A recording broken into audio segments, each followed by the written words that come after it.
Maybe I got it. Oh. So what were you saying about Grant? No, I was just saying, we were talking about how cool Grant has been, and his big three clips are getting better. I'm like, I wonder what Grant, like, what if he's like a big guy, a little guy? Like when I first met, probably an average size guy. I don't know. Like, I mean, do you think he's like a very little guy? Like when I first met Dopey Dave, I had always pictured him as like a little nebbishy guy. Right. Like, you know, he's tall, isn't he? He's like 6 feet tall. Yeah. And when I met him, I was like, and he's like, what's wrong? I'm like, I just didn't expect you to be so tall, you know? And he goes, everybody says that, you know? But like maybe Grant is like 6'5", 400 pounds. Like, I'm not sure. Wait, you see him every Sunday, though. Yeah. Most Sundays. You get the head. Yeah, he does. Like, and he looks regular size. But I would imagine that his face and his head are proportionate to the rest of his body, don't you think? Well, I don't know. You know, anything's possible. I mean, okay. Next Sunday, let's ask him to stand up and turn around. Yeah, I want his measurements. Okay. Yeah, really excited. Right. What am I supposed to do now? Now we start the show.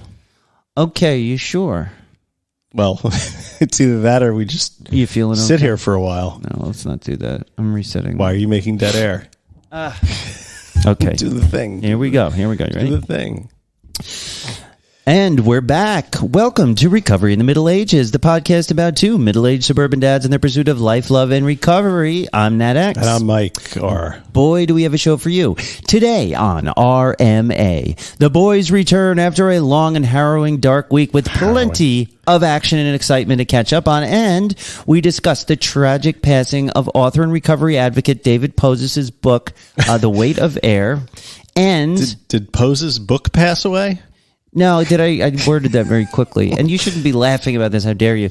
I know my sentence structure. This is a comedy show. It is, but not funny. But still, we're going to discuss his. Plus, book. It's not funny. That's the other thing. It's not. You got to deliver it with a somber tone. It's not. Yeah. All right. Sorry, Advocate David. I interrupt because I care.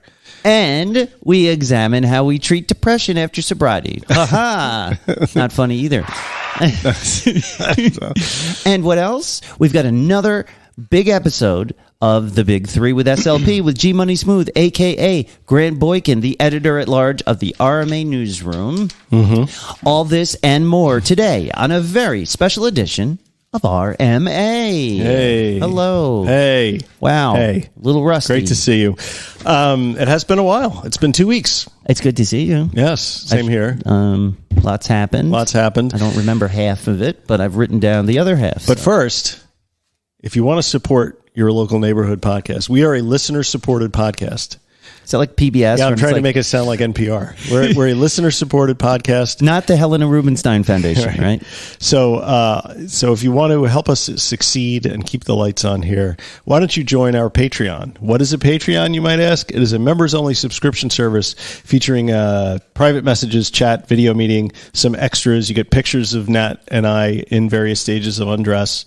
Mugs. The mugs are about to ship. You just made like a I'm drinking beer motion. Well, it's to a your mug. face. I'm trying to make a mug. We got exclusive mugs that are shipping after 3 months. The best thing about it, though, is that you get access. You get the secret codes to access the Discord server. That's turning out to be the star of the show. Now, the video episodes have been really great. When we do them. Well, the idea is every other week. We've basically been able to do it, but as things settle down, we're going to do more. It's going to be fun. But yeah, the Discord is awesome. Yeah, after 3 months of continual paying for paying for Patreon, they'll send you some merchandise. Yeah. It's a mug. Yeah, well, Friar Tuck level and Golden Circle get a cool mug designed by who? My son. Oh. And the lowest level, the supporter level, gets a sticker with it's very cool. So, well, if you want to support the show, head over to patreon.com/recovery in the Middle Ages to learn more. And to sign up. Yeah, and come say hello. Also, the private Facebook group we're on there, I guess we're not up to that.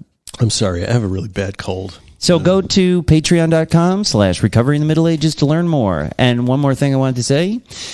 Welcome to all the Monksters listening stateside, around the world, down the street, across the table, and right next door. Welcome all. Settle in, buckle up, and get ready for excitement, comedy, tragedy, intrigue, mystery, and so much more. Where can they find us, Mike? Well, if they're listening to us, they know where to find us. I wonder why we asked that question if they're already listening. Maybe they want to go to our website. At middleagesrecovery.com. Right, or some other podcast I still have a box full of T-shirts. Let's just buy some T-shirts, people. Yeah, or stickers. Stickers are cheap. They're $5. They're just great. Go buy them. Yeah. We should give them away or something for We should. I've been... Buy them. Yeah. You know. Okay. Also, we also have weekly RMA recovery meeting Wednesdays, 11:30 a.m. Wednesdays. Not Wednesdays. Sunday, the other day. Sunday. The other Wednesday is Sunday. Wednesday is Sunday at RMA. Mm-hmm. Come and participate in our really low-key, chill recovery meeting. Everyone is welcome, whether you are a Patreon member or not. Yeah, this is for all the Monksters. Yeah, just come on. If you join our Facebook group, which you can find by searching Recovery in the Middle Ages on the public Facebook page, we'll get you in the group, and then we'll give you the secret codes to access the meeting, and you can join us and say hi and tell us a bit about yourself.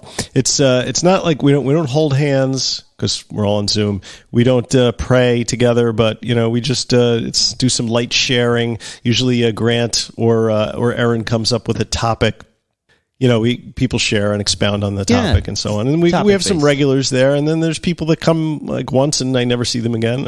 And then there's people that come and stick around. Me and Mike show up and we love it. It hasn't been more than like 12 people. Yeah, probably. Just about, so it's a good size. It's pretty intimate, and we are working on new times because it's gotten increasingly difficult for some of us to get there on the Sunday afternoon.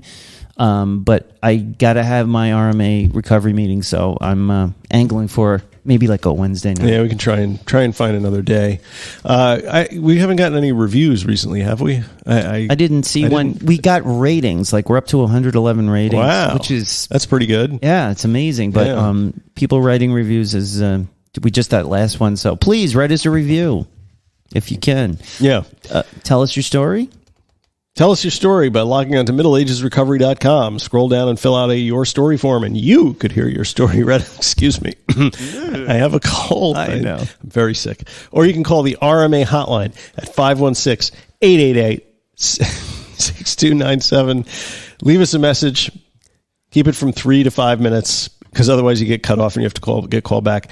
Tell us your story, say hello, or even tell us how much the show means to you. And if it's good, we may play it on the air. I mean, we'll play it if it's not good.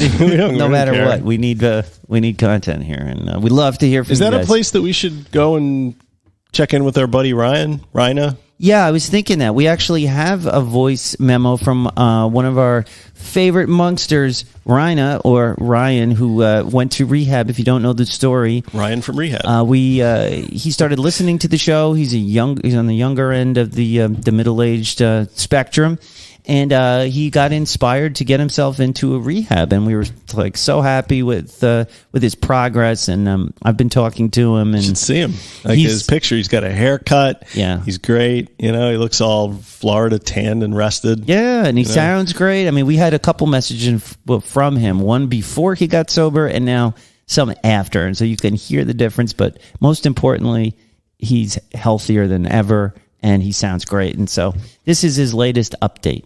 You may remember Ryan from the singing that he did of Recovery in the News prior to him entering rehab. Yes. I'm sure he hates it when I bring that up. Yeah, anyway, this is from about a week or so ago. A little less. Yeah. Something like that. Here it is. Hey, Mike. Hey, Nat.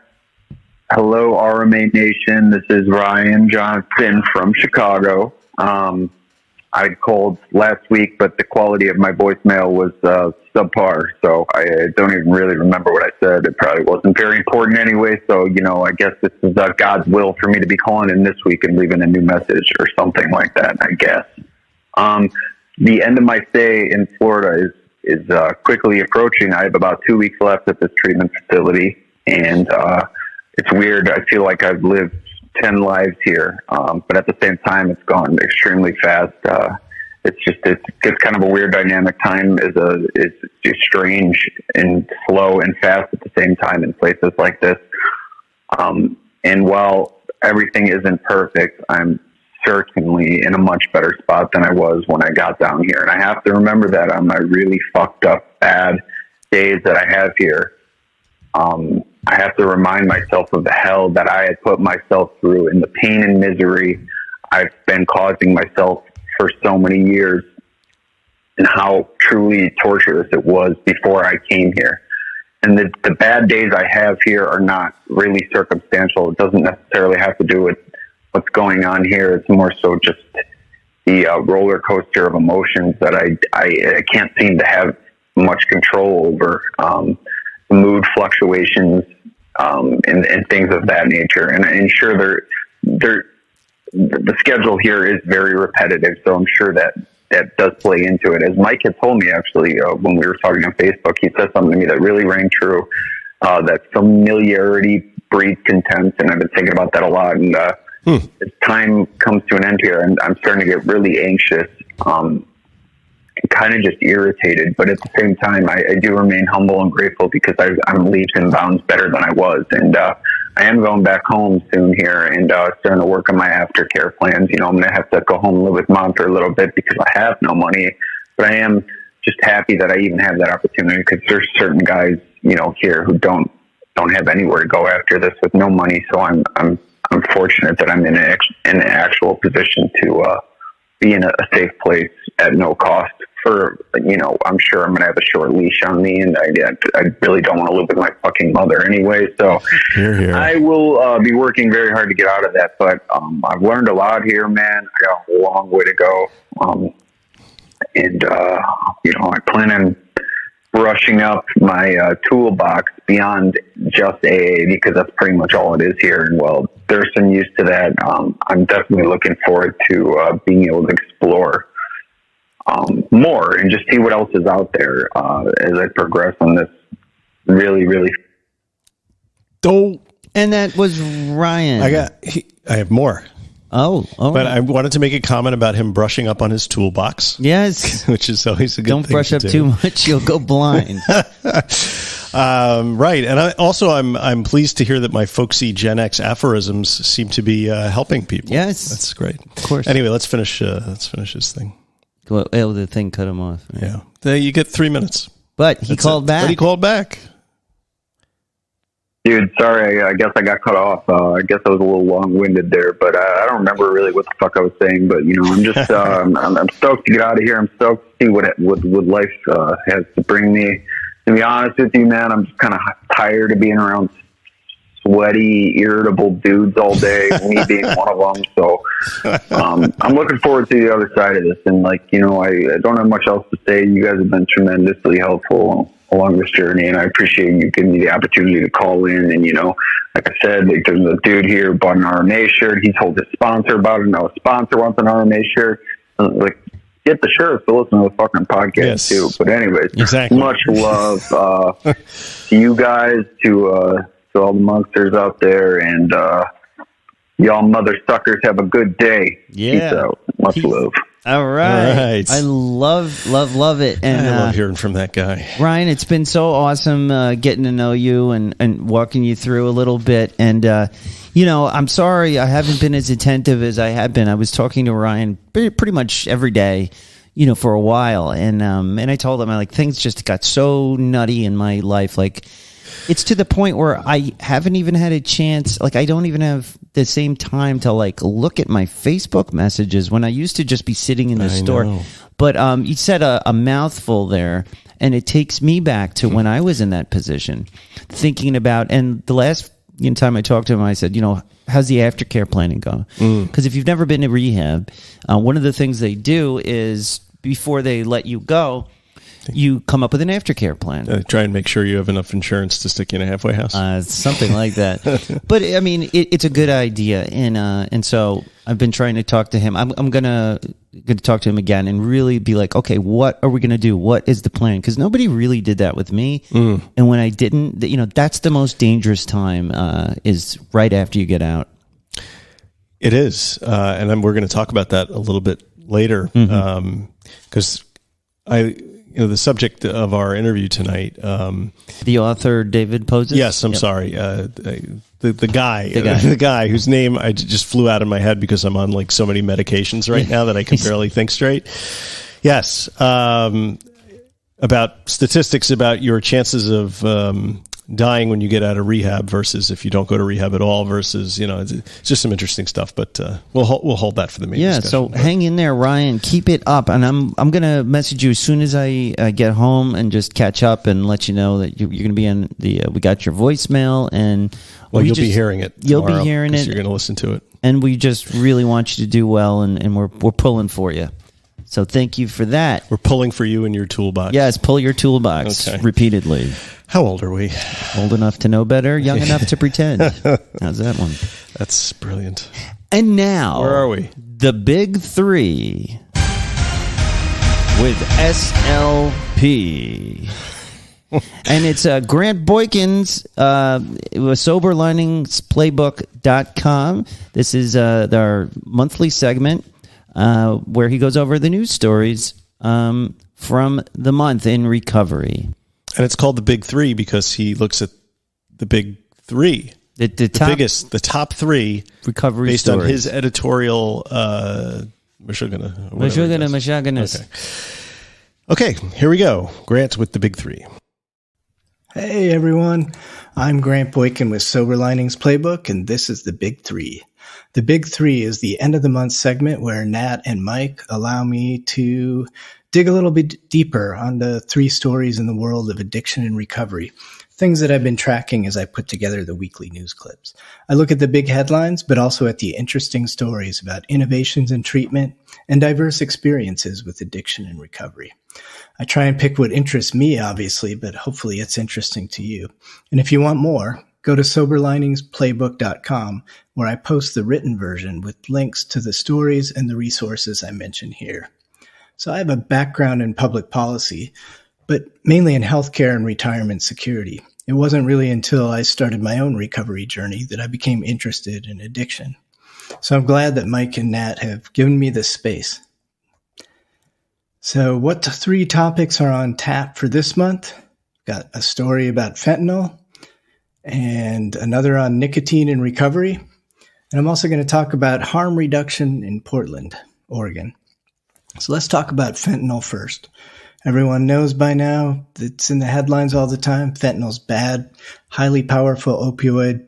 It's made its way into all forms of pressed pills and powders. Unsuspecting users have it in their drug supply, and it's driving overdose deaths. Experts say it's one of the drivers behind the record increases in overdose deaths that we've had since the pandemic. But one of the things I've been noticing is that the fear of fentanyl, which is understandable, could be driving us toward more punitive drug policies. Before I go forward with that, let me just give you what I see as the context. I would argue that as we enter the fourth decade of the opioid crisis, we really have sort of the emergence of a new, more sympathetic addiction narrative. Stories about the suburban kid who, because of illness or sports injury, is prescribed OxyContin, gets hooked, turns to heroin when the pills become inaccessible or too expensive. And as soon as, for better or for worse, when opioids are seen as a white problem, we tend to have more sympathy toward the user, view the person as a person in need of help, and our anger tends to turn toward the manufacturer. But that could be changing because fentanyl has sort of changed the game. And in addition to just the overdose deaths caused by fentanyl, I think there's some additional confusion and possibly misinformation out there. And I'll just give you the three examples that I've seen. One is the skin contact myth. Police officers touching fentanyl and claiming that they've gotten overdoses. That's been widely debunked. And there was a really good New Republic podcast that I have the links to in my written piece online. But experts have pointed out, too, that this myth is dangerous because it means bystanders and first responders could be less likely to render aid to overdose victims. Another confusing data point that I've seen is whether or not fentanyl is making it into the marijuana supplies. In September, Forbes had a story that really suggested that that was a myth, that it's not happening. But just last week or earlier this month in The Hill, a very reputable publication, there was a story about a Connecticut teen who, it appears, died from an overdose from fentanyl-laced marijuana. So who knows? And then one other story I've read that I don't quite have my hands around yet was in a January article in The Atlantic. There was an expert talking about how some feel that with fentanyl overdoses, a higher dose of Narcan is required to reverse the overdose. But this expert was pointing out that that's dangerous and it can lead to more likely relapse and subsequent overdose. I don't quite have all the details, but the point is, in addition to the natural fear from the deaths occurring from fentanyl, there's also this confusion that I worry just sort of adds to the fear. And there's already some good indication that lawmakers and prosecutors in some states have called to charge fentanyl sellers with murder in cases of death. And there was actually a California proposal that was stopped in the legislature in January, but the supporters plan to go forward, gathering signatures to try and bring it to the voters with a ballot measure in the fall. And my worry is that a push for more punishment, while understandable, it raises several questions. One, for me, is do the sellers generally know what's in their supply? So are you really punishing people for knowing what they're doing? But I think more importantly than that, I think we've learned from the war on drugs that we can't punish our way to reducing supply and demand. And finally, as we know, that punitive drug policies tend to disproportionately impact Black and brown folks. So I'll just end this topic with a quote from UC San Francisco's Dr. Daniel Ciccarone, who in 2020 testified to Congress about the fentanyl crisis. I'll just kind of paraphrase. It's a long quote. Fear, moral panic, penalization of drug use all lead to stigma, marginalization, blah, blah, blah. And this is counter to the goals of public health, which wants folks not to run and hide, but to come forth for prevention and treatment services. Overdose deaths due to illicit fentanyl represent a historic crisis full of challenges, blah, blah, blah. But this era is also one of historic opportunity to rebalance our drug policies more in favor of demand reduction, including treatment, and away from failed prohibitionist policies. So I'll just leave this topic with the question of, are we going to answer Dr. Ciccarone's call to rebalance drug policy? Earlier this month, when Biden's harm reduction grant proposal came out, it was widely criticized. So I think it could be an uphill battle. All right, moving on to topic number 2, some inconvenient and uncomfortable truths about nicotine in recovery. So I read an advice column in the Oregonian newspaper not long ago, where the reader wrote in and it said, "Is there rehab for cigarette smokers?" The doctor who responded said, "Rehab is expensive, it's disruptive for the patient, and it's usually used when there's a threat of very real threat of physical harm from alcohol or drug use." So of course it sounds absurd on its face that somebody would think about telling their spouse or their employer, "I got to take 30 days off away from my responsibilities to go live in a rehab and quit smoking." But it does bring up some important issues that are probably some uncomfortable truths for some of us. So I've got some data here that is from a 2015 talk by an Ohio doctor who specializes in addiction.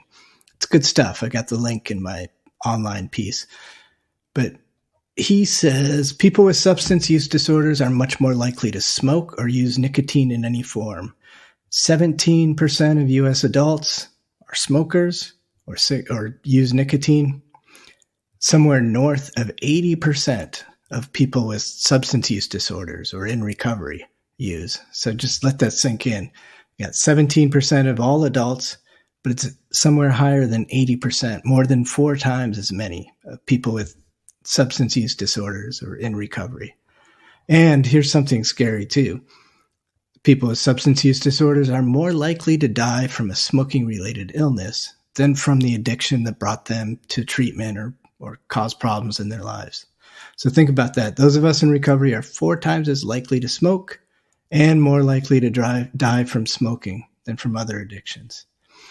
So the doctor asked, why is it that almost all treatment programs allow smoking, even though they prohibit or severely limit coffee? He doesn't really answer the coffee question, and I think it demands an explanation. But he does say that the general wisdom when it comes to smoking is that it's too much. The fear, the stress of quitting nicotine is feared that it could harm recovery or lead to relapse. But the research, he says, shows just the opposite. And this is a quote from him. People who quit smoking or using any form of nicotine while being treated for another addiction are less likely to relapse back to their primary addiction and also more likely to remain abstinent from nicotine. So there's a new California law that requires rehab patients now to be assessed for nicotine use disorder and offered treatment if they want it. I think based on the evidence from that doctor of the prevalence of nicotine use and the success of quitting while in recovery, it seems like a step in the right direction. Now, if they could just let the coffee flow in rehab. But there is a rehab patient's Bill of Rights legislation that's moving through the legislature in California this year. So if anyone's listening who can bend somebody's ear, maybe add a coffee provision. All right. The third one I'm calling a novel approach to harm reduction in Portland, Oregon. Sort of a middle-aged play on words, because I recently interviewed Jordan Barnes, whose new book is called Bridgetown, a harm reduction novel. It's a fictional tale of a syringe exchange service in Portland. It's coming out March 6th, and I interviewed him recently, and I just put the interview up on SoberLiningsPlaybook.com. But Portland, like many other places around the country, has been linked to the opioid crisis, and that's a tragedy. But with tragedy, there's often innovation. And some of these places that are known for having been hardest hit by the opioid crisis have also become incubators for innovation when it comes to harm reduction. So a little bit about Jordan Barnes, the author of that book, who writes about harm reduction in Portland.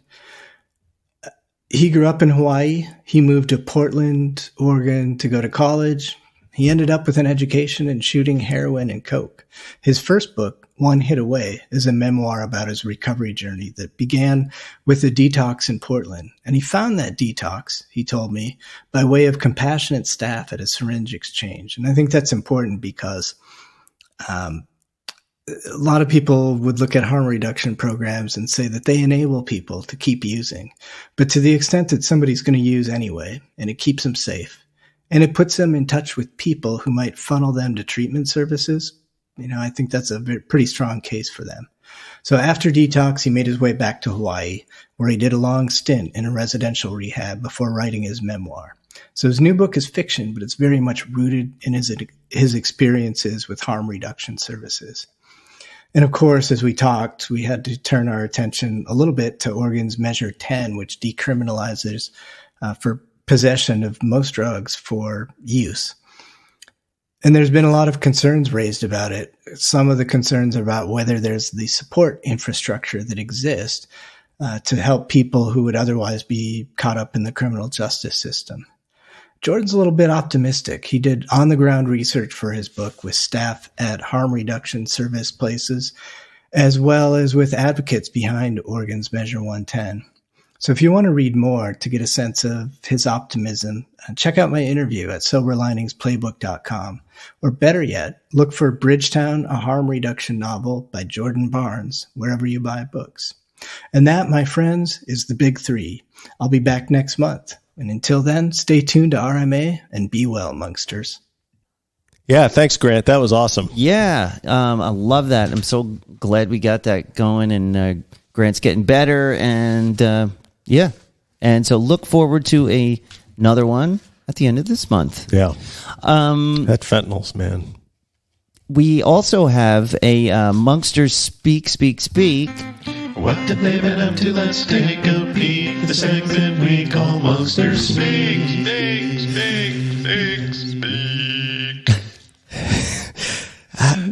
I love it. So, it's like how many special things can we jam into one episode? As many as possible. I want as many of these segments as possible. And so this was an email we got from one of our favorite Monksters, and she writes, or he, could be she or he. This is right? ominous. Hey, Mike, I wanted to give my 2 cents regarding anxiety and self-medicating. kind of an outlet for me and input for the show if you choose to use it. We're using it. Thank you. I just ask that you do not use my name. If that last bit of editing was a little choppy, it's because we accidentally used your name and then had to go back and cut it out. So, okay, he or she says, I started drinking in my teens, and looking back, I see that it was a way for me to feel like I fit in and not to be so self-conscious about all the normal things that teenagers deal with. I was much more relaxed and happy and cool when I was drinking, according to my underdeveloped brain. I used to think it was so cool, Me too. Now I think I'm the opposite of cool. Yeah. Fast forward 10 years when I met my husband and started a family. I stopped drinking completely for a while. Then I fell into the habit of drinking while socializing with friends. We were a close group of parents that hung out every weekend while our kids played. There was almost always alcohol involved. Some of us drank more than others. I considered myself a social drinker and couldn't imagine how people had fun without alcohol being involved. Mm-hmm. Again, I felt more fun and relaxed after a few beers. In my mid-40s, I had some life events that caused me a lot of worry and anxiety. Aging parents, the loss of my parents, heroin addiction of a loved one that I thought I could, quote, love enough to make them stop. Yeah. Chronic illnesses of one of my children that the doctors could not diagnose. I think this is when I really started hitting the alcohol hard to numb my worries and anxiety. Every night I would drink a bottle or two of wine. One or two. Or two. And then eventually added vodka to the mix. Not to the wine, but like in the middle or after. Vodka doesn't go well with wine. It doesn't, but as a chaser, maybe. I felt like it was the only way I could calm my worries and racing thoughts. This pattern continued and got worse for about 10 years. I thought it was an aging thing. It's just getting wasted all the time. You know what? Me too. Like for years, as I was pickling myself every night, I would say to myself, man, I'm getting old and forgetful and man, things, I'm like, I have this sense of impending doom all the time. Yeah. I thought it was just, I was getting older. Yeah, it's actually not, because now for me being sober, I feel sharper than ever. Yeah, true. Go on. So she thought it was the increases as you age. Also, I blamed the memory loss and brain fogginess for getting older. Yep. Looking back, I realized that the drinking was making the anxiety so much worse and was also pickling my brain, just like what Mike said. I had a few times where I had what I now recognize as anxiety attacks, where I felt like I couldn't sit still or stop shaking. And I didn't trust myself to call anyone for help, thinking they would just think I was crazy. I felt like my body was going to jump off the balcony of its own volition if I went upstairs, even though in my mind, I didn't want to do that. I was so afraid that I was going to harm myself. I finally called a good friend who came over and talked me out of the insanity I was feeling. She encouraged me to get therapy and talk to my doctor about anti-anxiety medications. Thanks to the support of my family and finding the RMA podcast and the community of Monksters, I decided that I needed to change my drinking habits. I realized that being sober didn't mean I was dull or a party pooper. I know that I am not a person that can have one or two drinks and then stop. Once I get started, it's full speed ahead. After only a few months of sobriety, I noticed I felt much less anxious and didn't need to take Klonopin to feel normal. I still keep it on hand in case I ever have another episode like I experienced before. It's like a safety net for me. Right. As I've heard Mike and Nat say many times, there is no problem we can't be made worse by drinking. Very wise words. Anonymous. Yeah, thank you. Wow, that was a lot. Couple things that stick out to me. Well, first I want to say that we talked a little bit today, you and I, and decided that we should probably have the Monksters speak, be reflective of the main topic at hand that we're going to cover that week. So since we're talking about anxiety and depression, I thought it would be good to solicit some stories about anxiety and depression from the listeners. So, agreed. So, keeping the Klonopin around, right, is something that I did when I first quit drinking with weed. I kept some weed around. Right. And I also had insomnia, bad insomnia when I was drinking, mostly probably because I was drinking. But I did get a prescription for Ambien, right? And even though eventually I was able to go to sleep. I had a long stretch of about a month where I wasn't sleeping more than like 2 hours a night, and it was starting to drive me absolutely crazy. Was that when you were still drinking and you were having this, right? Well, actually, funny you should say that. It was during a 1 year where I had quit in January. I did a dry January, and then I extended it out into April. But it wasn't until April that I started having a problem sleeping. I couldn't sleep. So finally I went to the doctor because I was like, I can't take it anymore. And I explained what was going on. And he goes, he wrote me a prescription for Ambien. And then he said, why don't you have a couple glasses of wine at night to help you fall asleep? You'll feel better. That very same night I went out and bought a bottle of wine, and there was 4 months gone. And then, as if that wasn't enough, I was taking the Ambien at the same time. Oh, yeah. So the wine and the Ambien, I didn't have any of those weird, I didn't go into the living room and set the house on fire or make mud pies in the backyard. Like, Ambien really makes people do some weird shit, Yeah, or just completely pass out. Well, that's what it's supposed to do. Yeah. Right? But I've heard, like, Tiger Woods had a story. Well, these celebrities who always blame Ambien for wandering around doing weird shit. Yeah. Like, I wonder how much of that is really Ambien and how much of that is just their fucking weirdness. Mostly PCP, probably. Well, who knows? But I guess my point is, and there is a point, the point is I still have that bottle of Ambien in the medicines cabinet upstairs because... 10 milligram? Yeah. All right. Yeah. The first one he wrote me was 5, and and I was breaking the pills in half because I'll drink myself into a stupor for 40 years, but I hate over-the-counter medication or prescription medication. Like, I don't want to take it. Right. It never occurred to me to like party the Ambien. Yeah, I don't know how you would do that. I used People do it. There's a whole subreddit dedicated to it. It's hilarious. The Ambien elephant, or what is it? Walrus. The Ambien walrus is something. That reminds me exactly of my experience with Ambien. I was in a similar position. I was definitely drinking alcoholically, and I've had insomnia forever for different reasons, but this time I went to the doctor, same thing, and of course, I wanted this Ambien. I wanted to sleep, and I got it, and I started taking it, and it worked beautifully. But one night in particular, and I remember it. This is what I remember. I was having a glass of red wine, and I was like, all right, I'll take my Ambien with the red wine, and, then I'll go sleep, which you're not supposed to do. You're supposed to lie in bed before you. Right. I was walking around with this bottle of wine. I had taken the Ambien, 10 minutes prior, and all of a sudden, I woke up on the floor with the table knocked over and the wine everywhere. Like, I must have just knocked right out. And that was when my wife was like, no more. She didn't say no more alcohol. I mean, she was always saying that. But we were like, no more Ambien for right? you. So that was scary, I have to say. But yeah, I think a lot of people have these kinds of feelings. The other thing is, you keep it as an escape valve, even though you never use it. Like, I haven't taken an Ambien in 5 years. What about the weed you were hiding in your garage? Still in the garage. I went out there a couple of weeks ago to move some stuff around, and I'm like, I wonder if that's still there, and it's still there. So it's still there. Because how do you throw away weed? Like, what do you do? Just put it in the garbage? Right in the garbage. Or maybe I should a little note to the garbage man. Hey guys, have fun, or throw it in the fireplace and read a book. No, if I throw it in the fireplace, the house is going to smell like weed. It's going to be complicated to explain to my 17-year-old. Yeah, like, what's going on, Dad? What's happening?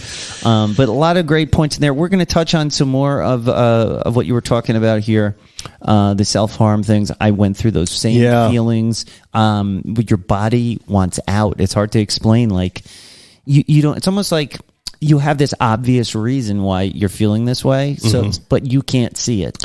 What's wrong with me? Why do I want to kill myself all the time? Well, it's funny because I always used to say about myself, like, I'm not the kind of person who would ever kill themselves. Like, I figure when you're alive, there's a chance that things could get better. Well, that's a great attitude. Except, coming to the end of my drinking career, and and then of course during the cocaine years, like, I would regularly walk around going, I should just slit my throat right now, or I should just jump in front of this car, or I should jump in front of this train, and like, it never got beyond like a just the thought.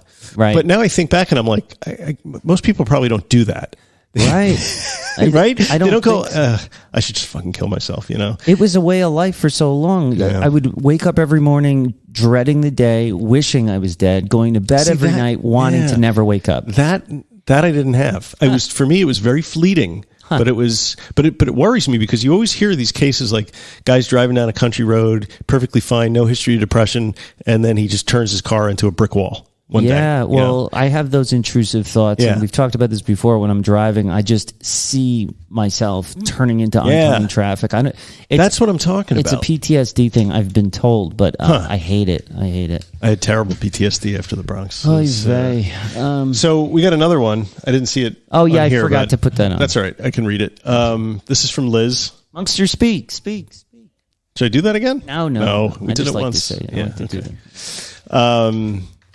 Hi, Mike. This is a great topic. Read this in David Poses's book. The biggest sign of trauma is not recognize that you've been through it, or minimizing it, or denying it, or joking about it. You know, that stood out to me too. That sentence in the book really hit me over the head. Read it again. The biggest sign of trauma is not recognizing you've been through it, or minimizing or denying it, or joking about it. And yes, that self-deprecating humor that I get into, the joking your way through it. Right. It's like a weird defense mechanism. I mean, self-deprecation is not terrible. I mean, entire comedic careers have been built on a base of self-depreciation. But is it just obfuscating like crippling depression?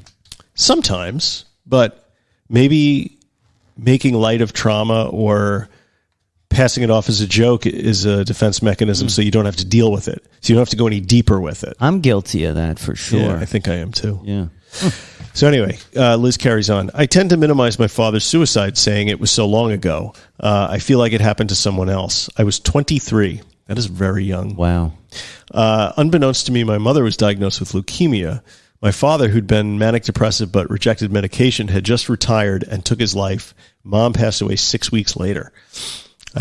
I've been told that my dad's mother died in childbirth, but when going through papers, I found that she died by suicide. My goodness. So I've been very aware of depression, suffered on and off, and of course, that's one of the reasons I turned to alcohol. One time I truly was near suicide was after a bad breakup. The shrink threatening to commit me if I wouldn't try Prozac. I did, and it saved my life, and I'm still on it 25 years later. I'm going to go back to that too, because that's David Pose's thing also. Regarding sobriety, I'm less depressed after a year without alcohol than I've ever been. I'm more on an even keel. The racing thoughts are still in my head all the time. I try to meditate, but despite keeping at it, I can't seem to get them to turn off the way a nice Chardonnay could. Feel free to read any or all of this. And again, thank you for all that you do, Liz B. So, wow. Thank you, Liz. Yeah, thank you. And that's a hell of a story, Liz. And I can see why you would want to, keep some of that stuff at arm's length, because it's difficult to deal with, especially when you're dealing with it when you were 23. Yeah. And, I'm no stranger to intense trauma, going through that. And, for me, when I lost my wife, it was very, I had an infant son to take care of myself. So it was very easy for me to put all the stuff that went on with my wife at arm's length, because I had an immediate thing that I had to deal with.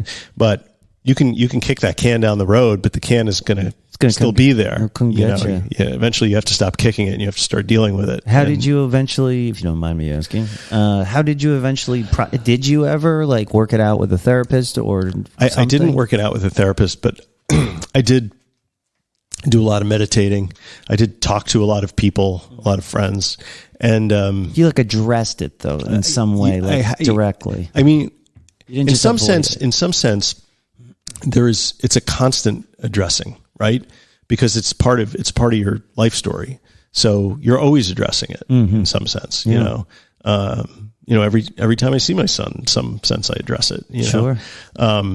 Like today, for example, he was at, the school he goes to, the kid in his homeroom over the last break, he had a brain tumor and the symptoms just started up a couple weeks ago. Wow. And he died today. No kidding. Jack's age? In Jack's homeroom. Wow. So, oh my gosh. I get the email from the school this morning about this, and obviously every time I hear of somebody dying young or dying before their time, it brings me right back to the circumstance that I had with my wife. And and I felt so that's what I mean by you constantly deal with it, because there's always something that's going to remind you of that trauma, of that, Sure. But you also have to put it in perspective and realize that life is, that is what life is. I mean, it's eventually we all lose people. None of us is getting out of here alive, Right. my father always said. I mean, what was I forget if it's a Christian thing or if it was a Buddhist thing I think it was Buddhist where, a guy came to the Buddha and said, "Hey man, like, can you help me? I'm going crazy with all this, the suffering. Can you make my mind quiet?" And he said, "I will if you go to every house and bring me a seed back from each house that hasn't suffered a tragedy." And he went around to all the houses, and every house he went to, he couldn't get a seed because everybody had lost somebody or everybody had a tragedy they were dealing with. So, and the people probably thought he was like a door-to-door salesman. I was like, fuck off. I'm not giving you a seed. Get out of here. Yeah, everybody, it's true. There's trauma, enough trauma to go around. But I guess my point is you have to integrate, excuse me, that experience with the rest of your life. Yeah. Because if you set it apart from your inner existence, it's just going to be out there and it's going to be fucking with you. Yeah, I had a psychiatrist who was very, very good, and his theory was I had some deep-seated trauma that was causing my addictive behavior. Yeah. We tried to find something, and I was having trouble, and he explained it like this: whatever this trauma is that you're not immediately remembering, it's like an abscess. And if you don't get to it, it'll just continue to grow. And it's this, it'll become a chronic condition that Yeah. The downside is I never came up with my big trauma, that we never got to the bottom of it. But as the longer I am sober, and the longer I'm doing these self-reflections, I'm starting to remember things. Nothing crazy, but I'm starting to be able to identify things that may have been reasons or some traumas that may have exacerbated it. Micro traumas. Yeah, maybe. In the aggregate. And this thing about Liz taking the Prozac for 25 years, that came up a lot for David Pozis, who is a very strong advocate of buprenorphine. And he said that people were constantly coming up to him and saying, "Well, when are you going to get off that stuff?" Right? Yep. And he was like, would you ask a diabetic when are you coming off that insulin because he's got your stuff in check? I mean, that's the way to look at medication. That's the way I feel about it. For mental health issues. Right. Like my blood pressure medication. One time, one of my counselors I was having a conversation with, when I was on medication, like buprenorphine and that sort of thing. And I was being made to feel extremely bad by the sober community, so to speak, about being on MAT because they make you feel insecure about your sobriety and that you're not really sober. And so instead of encouraging me to continue to take this life-saving medication, I got this horrible feeling about it. And so one of my counselors said to me, he goes, "Well, do you think about your blood pressure medication like that? You have to take it every day, but it's just to keep you safe. It does not stop your sobriety. I think the sobriety is more about the quality of life and the behaviors and, how are you really feeling type of thing." So, the point's well taken, and I agree. And we're going to get more into his book when we get there.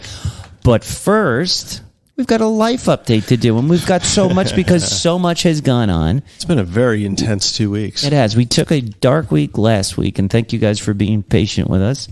Mike was away. We're still pulling like 300 downloads on a couple of days, which I don't know if people were like, "Oh, that might be a new episode. Let me get it." Oh, yeah. Well, if you, and thank you guys so much for continuing to support us and listen. And we did so much stuff. I wrote a lot down. You went to Miami. Boy, did I go to Miami. And had many adventures. And why don't you start there, or do you want me to go because you're coughing away? No, I'll dispense with Miami. What were you doing in Miami, quickly. sir? What was the point, sir? The point was to get away from the freezing cold and get down to a beach environment and spend some time out we have a beach New York. in town here. Yeah, it's rocky and cold. Running there earlier today, and it was 30 degrees and the wind was blowing at 20 miles an hour. So that was not the beach experience I was. Not the one for. you wanted. I had been to Miami Beach a couple of times for work. Obviously, I was still drinking at the time, and I thought Miami Beach was a fabulous and awesome place to go. Of course, I was there without my family, and I was at a work conference drinking. So, but I remember thinking to myself, wow, the beach is really cool. The water looks like the Caribbean. Maybe it'd be a good place to take the family. So we go down there. I book a place in sort of the mid-beach area, because there's South Beach, which is where the people wander around with no pants on and stuff.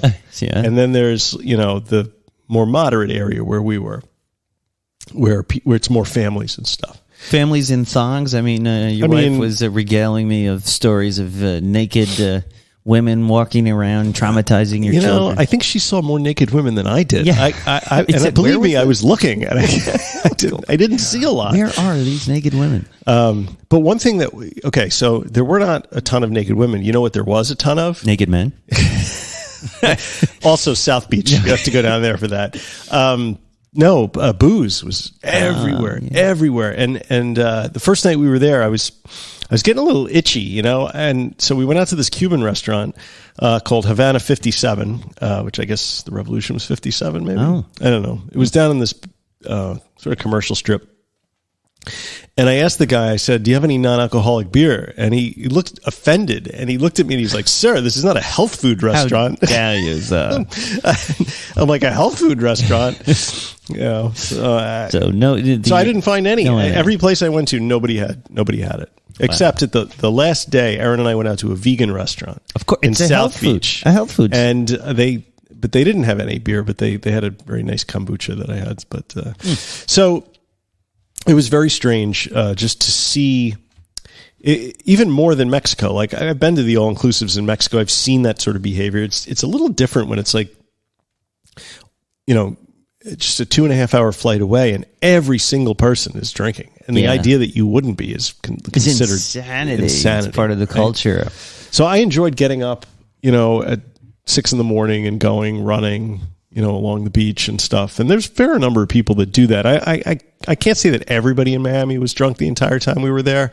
But it's a party city. People associate the beach. I mean, anytime I've been on a vacation in a beachy area, it's the theme. It's like, you're here to party. Yeah. That means if you're here to relax, get away from work, this is the time to drink. I don't know how many of those people go back to work and are still drinking like that, but I think everybody who goes down there, that's what they make you feel like you've got to be doing. Yeah.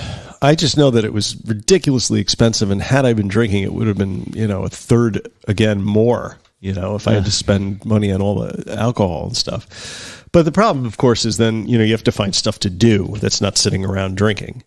So we went to the Everglades and took a fan boat tour one day. Oh, cool. That was nice. There was alligators and stuff. And then the other day we went down to Key Largo and did some kayaking and saw a manatee. And, it was great. All the kids get along? Yeah. That's great. Yeah. Everybody get along. That's the best part. Yeah. The hotel fucked us. Don't ever stay at the Cadillac Hotel in Miami Beach, though. It's off my list. I booked 2 oceanfront double queens, and I end up getting a room with a view of the air conditioning ductwork, and one next to an elevator shaft on separate floors, 7 floors apart. Was it when new you're traveling with ductwork, kids? That's a non-starter. No. And the hotel was very non-responsive to my complaints until I checked out, and then they knew I was going to savage them in a Yelp review, so they gave me a couple of discounts back. But what's the deal with like COVID? I mean, there's so much going on in the world. There's no COVID in Florida because it disappeared. It doesn't exist, right? Yeah, the last time I saw a mask in Florida was when I stepped off the plane in Miami Airport. Yeah. Well, we're starting to get there. And I will add, first time I took off a mask out in public, and I get sick. Yes. First time in 2 years I've even had a cold. So. Right, and they're starting. We're seeing that. We're in New York, as you know, which is one of the stricter areas, or has been one of the better places to stay safe. Wearing masks and things like that. And the last thing to go, I think, was the schools that we were waiting for. Right. Today was the first, or yesterday was the first day without a mask. Yesterday was the first day, and you have to think, like, my son, who's 7, has just spent 2 extremely formative years in elementary school with this mask on. Right. And I'm glad he never got COVID, thankfully. As far as I know, he didn't get sick anyway. And it's just such a weird thing, and I told him, I said, Max, you don't have to wear a mask, but why don't you bring it? And if you're uncomfortable, wear it, because he was at a point where he was wearing it all the time. And youngsters out there, if you've got little kids, I've seen this a lot with that age group. They're so accustomed to it. Even when he went to play basketball, he would leave it on while he's playing. I'm like, Max, you can take it off. So, a lot of big changes in the air. We've got the Russian Ukraine conflict. Yeah, that's bad. I wonder if we have any listeners in the Ukraine. Well, I don't know. I don't think so. We can check. I wanted to look that up, or Russia, or something. Now, my people, my father's grandfather was from Odessa, Ukraine, and they fled. I was thinking about this. They fled Ukraine. What was it? 100 years ago. People are always fleeing the Ukraine. And I wonder what the reason was. I can't remember. Why would they flee Ukraine 100 years ago? Are they Jewish? Yes. It was a pogrom, probably. And so, interestingly, now, 100 or so years later, again, there are 800-something thousand Ukrainians fleeing again. And it's interesting. I read an article that was sort of comparing the two mass exodus of Ukraine and how it's continually being, taken over. And anyway, I support, obviously, their autonomy, and it's just a really scary time over there. Yeah, I can't imagine being in that situation. I listened to an interview on NPR, and this kid said they were interviewing him, and he said he was 24.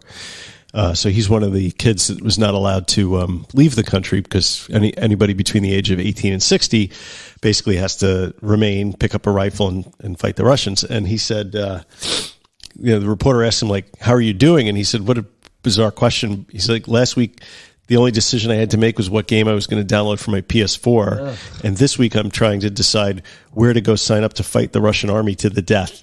It's crazy. he's like, it's been a very strange week. Yeah, you have those people. And then I saw another story of guys going back into Ukraine to fight. So Poland is taking a lot of refugees. Yeah. And they were showing that some, very few guys are like, I'm going to fight, stop the Russians, and going back. And so it's kind of interesting. I can't even imagine. I hope we never have to be in that situation here. But did you see that our Crackerjack police force on Long Island is collecting guns? They're going to ship them to the Ukraine. Is that a joke? No. Aaron sent me this thing. Wow. Yeah, I'll post the link. Thank you, local police, I guess. Can you ship guns? Is that even a thing you can do? I would prefer they just catch the people that tried to steal my car. No, start there. So all of that is happening.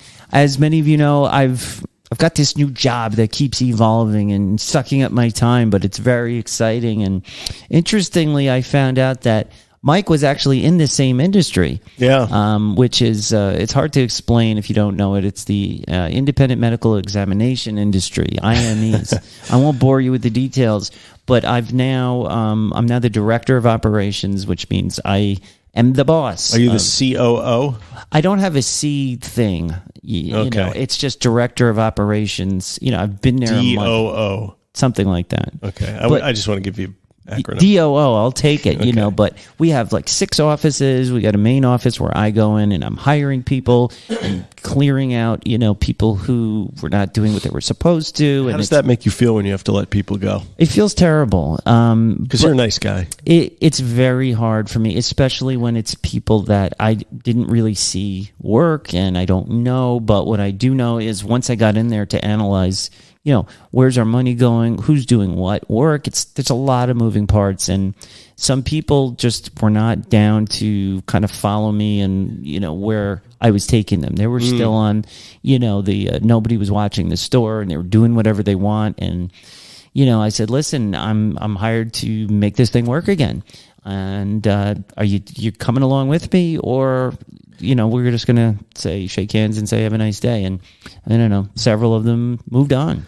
Huh. So it's been pretty exciting, but it's nonstop. It's kind of interesting, and I'm enjoying it. It's one of my passions is business. I don't talk about it a lot, but at first I was like, I can't believe I'm the boss of this whole company, and it's not exactly like that. I have the guy who owns it and so forth, but And then I was looking at my resume, and I'm like, well, no, this actually makes sense. I've started companies, ran companies, closed, opened, fixed, destroyed, the whole schmear. I have 22 years experience doing this kind of work. So it makes a lot of sense, and a lot more sense, frankly, than owning a sports store. So that's kind of... No, I'm sure you're going to do an awesome job at it as well. But I'm enjoying it. You do need to have a lawyer on staff. Well, I'm thinking...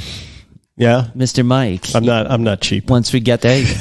This is let me just say, it's a good business. I mean, the books are amazing. I can't even believe it based on how many problems there were. But so that's been taken over my life, Yeah, I mean, I can understand. I mean, it's funny. Work is heating up on my end of the shtick as well. That's right. I'm on calls all day and everything, and I have a work conference coming up at the end of March 26th, and I can't tell you how many people that have specifically said to me, "Can't wait to have a drink. I want to have a drink with you." To toast. We lost a lawyer we used to work with. She had cancer and passed away recently, and people want to drink to her health, and they want to go out to dinner and drinks, and they want to drink.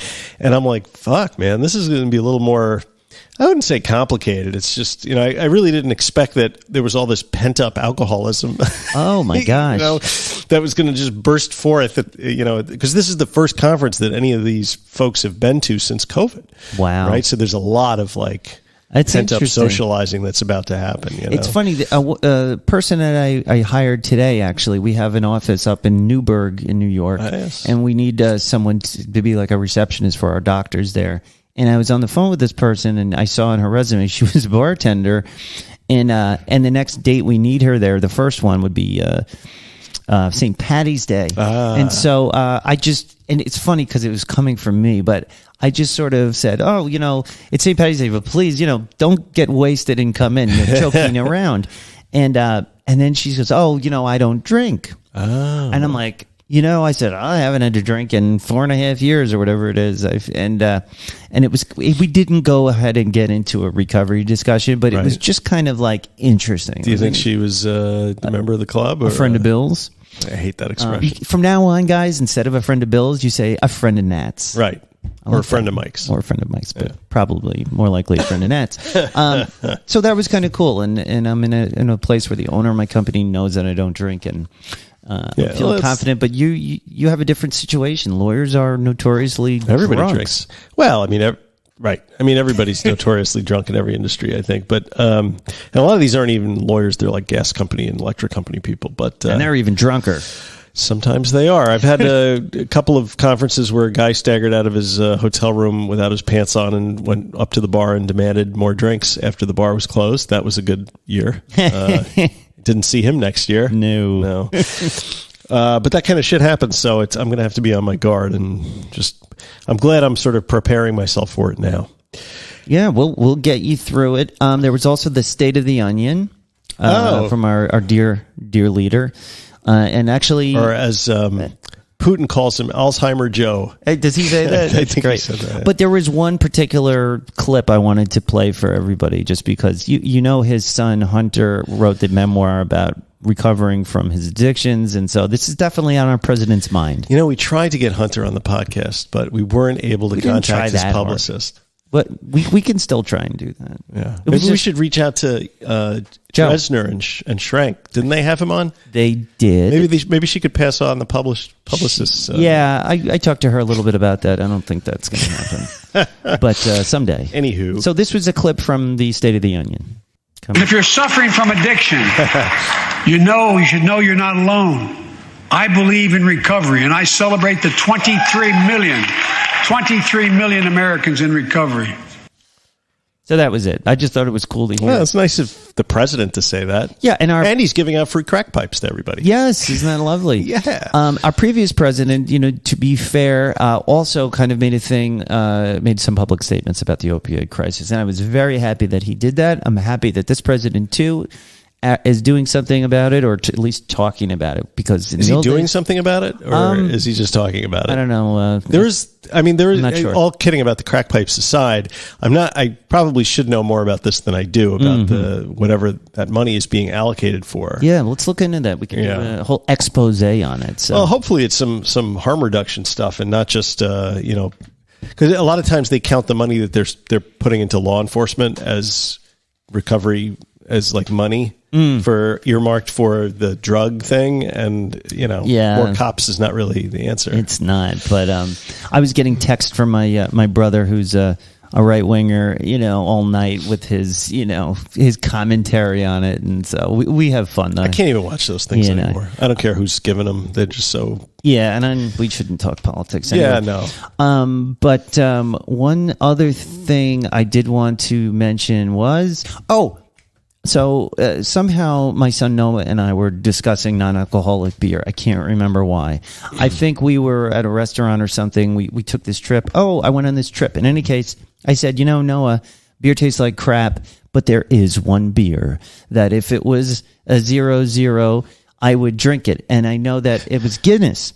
And there is one out, I think, in England, and this is one of those NA beers that I would actually go for. But interestingly, I said that, and he goes, you shouldn't do that, Daddy. And I said, why? And he goes, because if you drink the alcohol-free beer, it's going to make you get into the habit of tasting beer and wanting that flavor. And this is his. Has he been going to AA meetings or something? Well, he's my son, and maybe he listens to the podcast. I don't think so. But I thought that was a really interesting, because people do say that, but from the mouths of babes. Yeah, that's interesting. I mean, so, and I have those feelings too. This is one of the reasons why when I am out to a restaurant, like we went on this vacation to the Poconos, and they had NA beer on the menu, and I stopped myself. I still have kind of like a bad feeling about it. Like it gives me, maybe it's indoctrination, but because you do it and are fine, I'm kind of like, well, Mike does it. But then when I went to order it, they always only have, it's like the Heineken one. The Heineken one's good. O'Doul's. O'Doul's is not even worth And I drinking. I don't know. I was like, I don't want to. I just didn't want to. I want a Guinness, non-alcoholic, but I do not. I don't know. It makes me nervous. I don't want to Don't do anything that makes you nervous. No, because this is working for me. Not drinking anything alcoholic. Then don't change it. If it ain't broke, don't fix it. I don't know. Should we talk about the weight of air and David Poses soon? We're at 56 minutes. I know, but I miss everybody so much. I didn't talk to you last week. I know. I didn't talk to our friends, the Monksters. I used to hear from you 7-8 times a day. I know. Now days go by. I'm sorry, guys. I wonder if you've relapsed. I should probably reach out more often. As my recovery partner, tandem sponsor, I at least get you once a day, don't I? Yes, usually. Yes. And sometimes the whole day will go by.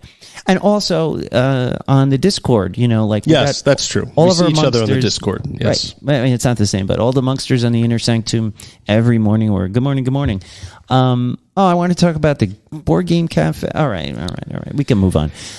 So that leads us to our main topic discussion of the evening. So today we're talking about The Weight of Air, which is a book by the late author and recovery advocate David Poses. And we were going to also talk about treating depression after sobriety. Now, right. Why are we doing that? We're doing that because David Poses, we believe. I don't even want to go there. I just want to say that it was either some combination of his mental health issues or maybe something to do with drugs. I don't know. Well, he was a recovered addict. Yes. But he also suffered from depression. Yes. But he also died on February 18th, I believe it was, of this year.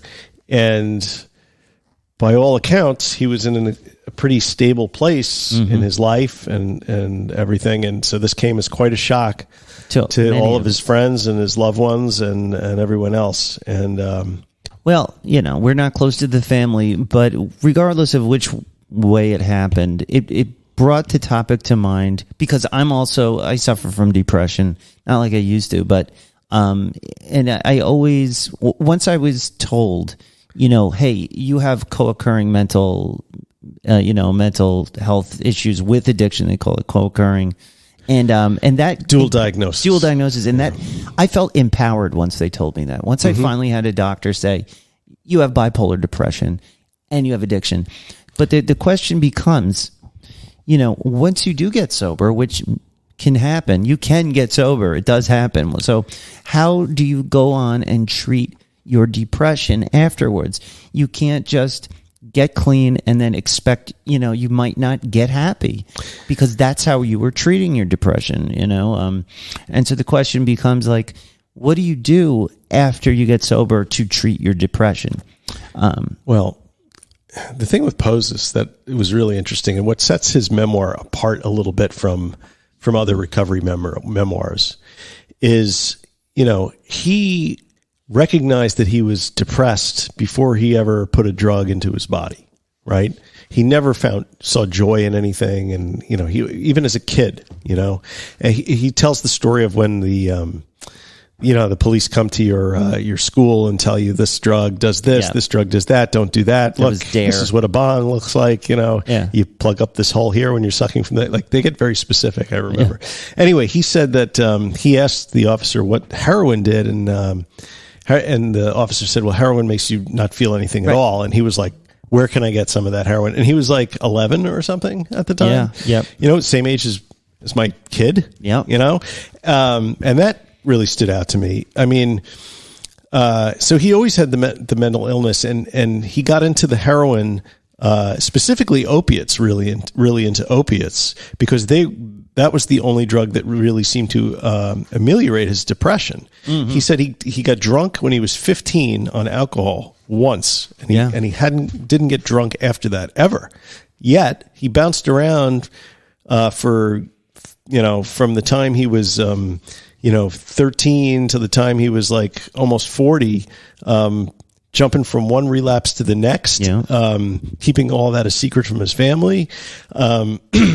But it was the opioids that helped him with the depression. None of the other drugs did. He tried smoking pot. That didn't do anything. Yeah. So what I got out of this book is, like, I feel like he sets opiates on in a separate category. Yeah.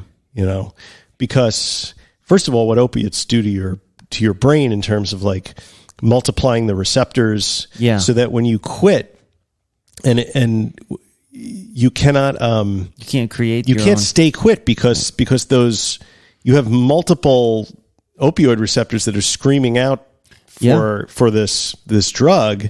So abstinence-based programs for opiate addiction are doomed to failure and may actually cause death at a higher rate than medically assisted treatment. Yeah, it's so true. Now, I was in this same position. I was addicted to opiates of all kinds. And every time I tried to get clean, I would do these programs, or try to go to AA, to go to NA, even in these rehabs where they would it's like cold turkey. They sometimes would give you a few days of Suboxone, maybe. I think one time it was just like 4 days on methadone and then you're done. But your body takes so long to recover from that you're just in the worst shape. Like, you feel awful, you're anxious, you're depressed, you like the whole thing. And once I finally was able to get stabilized, because when I was going through that, Suboxone wasn't as easily, which is buprenorphine, wasn't as easy to get. It's still not easy to get. They treat you like a criminal who is going to abuse it, sell it, that whole thing. So they're not trusting you. You feel like a criminal asking for it, but it was what I needed. And in fact, Suboxone was the thing that allowed me to stabilize long enough to get into my recovery, and finally, I came off it after a year or two. What happened after that was I was sober for a little bit, and then I started drinking, and that took me back to it. Right. But why did that happen? Who knows? But I mean, I've been analyzing for a long time. But yeah, without Suboxone, I may have never gotten off heroin. Well, and the whole thing about making Suboxone seem like somehow like it's a dirty thing, or you shouldn't use it. I mean. Opiate addiction is improperly characterized as a moral defect, right? Because, and if we didn't moralize around drug use and drug addiction, it would be much easier to treat, I think. Because he takes a look at, for buprenorphine, he said, from the moment it started working, it was exactly what I needed. It raised my depression level from the basement to the first floor, where he could actually start engaging with a therapist and making some progress and working on the stuff that he needed to work on. Exactly my experience. And he said after taking it, it was no longer about survival. It was about living my life, right? I mean, because and he became quite a bit of an activist after his book came out, because he wrote the book because he felt like staying silent was like criminal, like almost, because the experience that he had. Like he felt like he needed to help other people this way. And we've had a discussion about that before, about who should be an activist, right?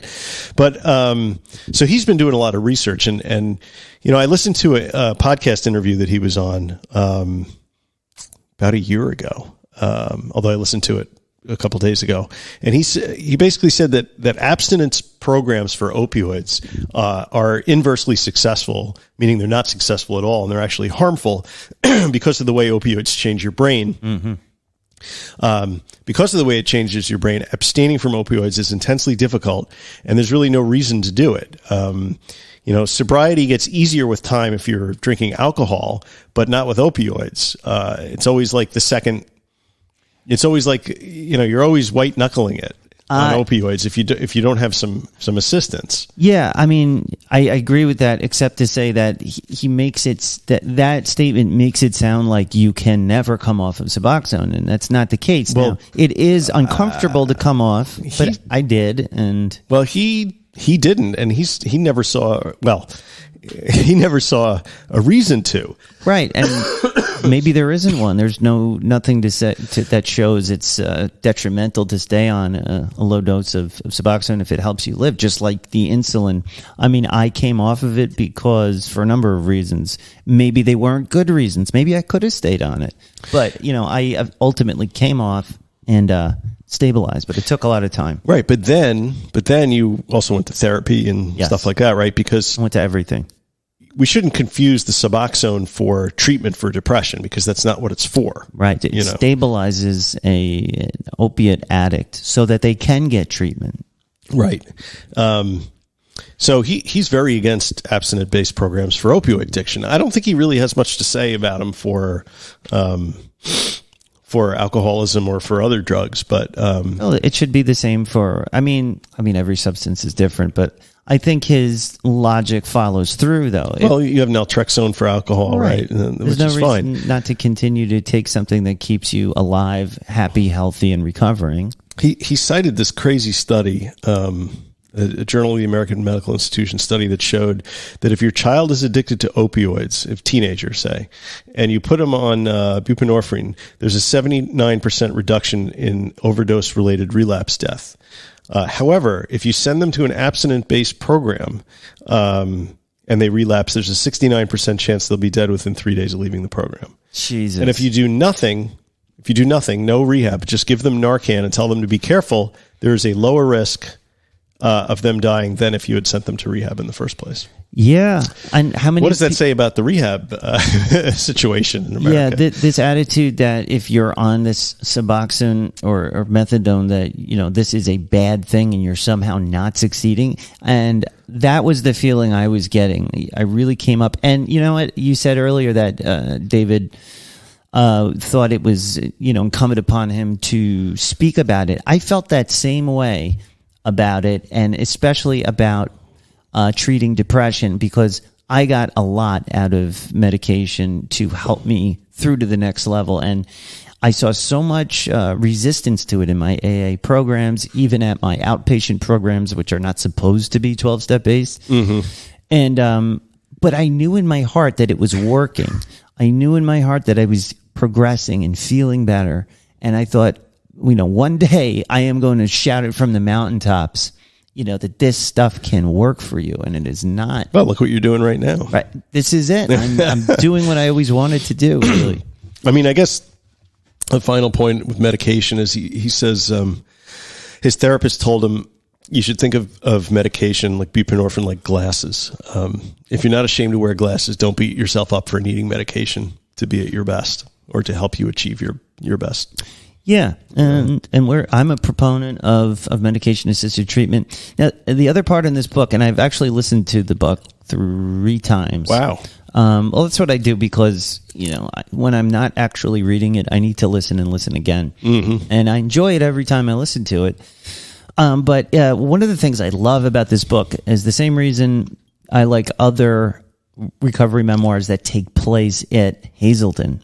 There's some mystique about this Hazelden. If you don't know what it is, this is one of the longest running, best known rehab facilities. If you watched or read A Million Little Pieces, which was kind of a sort of a fictionalization of somebody's experience recovering, but a lot of it takes place at Hazelden. I don't know. I love to hear stories about it. It's a very God-based, 12-step based, very traditional.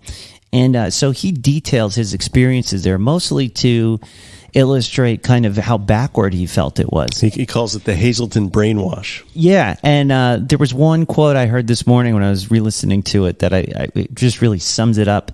He's writing about his conversations in his group sessions there. And at the beginning, they're just trying to break his will, get him to go along with their program. But he's very smart, and his retorts are just very telling of the way they respond to it. One of them was, they're telling him on the one hand, you have a disease, right? And, you need to treat it. It's not your fault. It's a disease. But what you need to do is give your life and your will over to God. Right. And his response was, wait, so you're telling me that I have a chronic deadly disease and your prescription is prayer? Is that what you're telling me? And of course, then they just say, well, you're just, you're in denial. You're in denial. You're being willful. But actually, no, he's making a great point. I believe, personally, me, Nat, believe in God and believe in prayer, but I'm also a believer in that if you ask God to move a mountain, you'd better bring a shovel, which I say that a lot. But, you can't prescribe prayer if you're talking about a medical condition. I mean, unless you're a Christian Scientist. A lot of cancer patients will pray, but they also will get chemotherapy and radiation treatment. That's great. Right? Please pray, meditate, but it shouldn't be the frontline treatment for substance abuse. And so he makes them look dumb. Basically, of course, it's just from his perspective. It's probably not exactly like that, but I've been to a few rehabs that were just like that, and I can tell you, it's just like that. Yeah, and I mean, I'd like to think that it's changing somewhat now that science is catching up and people are able to do more research and find alternatives. Well, this author we have coming up on the 10th, Evan Haynes runs a rehab center that's very well known called Oro Recovery. Right. And their whole shtick, and he writes about this in his book, Can America Recover, is kind of the opposite of this closed-minded, strictly God and abstinence-based programs that are just so pervasive in the rehab industry. So this will be a great topic to bring up with Evan on what are they doing at Oro that is, we should do a side-by-side Oro Recovery and Hazelden, and just how they're doing. I should write that down. That's good. I'm excited to talk to Evan. That's going to be an interesting discussion. Before I forget, Poses passed away a couple weeks ago. There's a GoFundMe for his family. I donated, and I suggest or recommend, if any of you guys feel like helping out his family, his beautiful wife and two daughters, or a son and a daughter, I'm not sure which. I'll put the link in the show notes, and throw them a couple of bucks, and maybe help defray some of the hardships that they're going through. I know people were very generous for me when my wife passed away, and so I try and pay it back when I can. So, absolutely. You have a lot of great bullet points on here. We were just talking about Suboxone. You look like you're about to pass out. Mike's not feeling so good, and I just keep the going. show must go on. The show must go on. You write here, under federal law, Suboxone is a Schedule 3 controlled substance with high abuse potential. Did I write that? Somebody did. I think you did. I don't remember. But, I mean, I agree. Yes, but it can't be abused. I tried. Oh, maybe there's something David said. You know what? I threw a lot of David quotes on there. Yeah, Suboxone has a ceiling. It contains naloxone, which blocks opioids entirely. That just drives home the point I was telling you before, that even though Suboxone was the very thing I needed most at that time of need, I was treated like I was demanding, like I was drug seeking, when I was actually treatment seeking. And so federal laws, he also says the federal government limits the number of doctors who can prescribe Suboxone. That was another thing that comes up in the book, how sparse the doctors who can provide this is. And I can speak to that from personal experience. And it limits the number of patients they can treat. Because of these restrictions, there is a black market for the drug. We need to eliminate the barriers to access, and addicts learn firsthand that it won't get you high. Yeah, the doctor seeking, they're looking for these doctors. When I needed Suboxone and I was no longer in a program, one of these, because these outpatient programs, they lock you in to, like, if you can only see their Suboxone doctor if you're in their program. And I had to search far and wide for a Suboxone provider. Now, it was available on the black market, and when I was still using, I would buy Suboxone on the street just to get through my withdrawal periods. But I just remember driving all over Long Island to find these doctors, and it was all cash-based. In order to... Same thing with the Poser. It was like a $400 cash, basically, price just to get the first appointment where you could be prescribed it. And they really just treat you not like a patient, not like someone in need of medical attention, but they treat you like a criminal doing something wrong. Yeah. It's fucking bullshit. It's interesting that the unique challenges that seem to be posed to people with the co-diagnosis of mental illness with opioid addiction. But what about our average listener who may just be, a problem drinker, or even guys. even a terrible, bad drinker, who may have started drinking as what I believe most people do, as a maladaptive coping mechanism for trauma or mental illness. You have anxiety, you have depression, you drink to self-medicate. Yes. And then at some point you realize, okay, I need to stop drinking. I need to stop self-medicating, and that goes away. The booze goes away and you're sober. And then all of a sudden your anxiety and your depression return. And maybe you even forgot that that's the reason you started drinking in the first place. But then now you're left with it. I mean, I can tell you my own experience, when I was in my early 20s, and it was 50 years ago? It was something like that. I believe there was the Etzel was a popular car.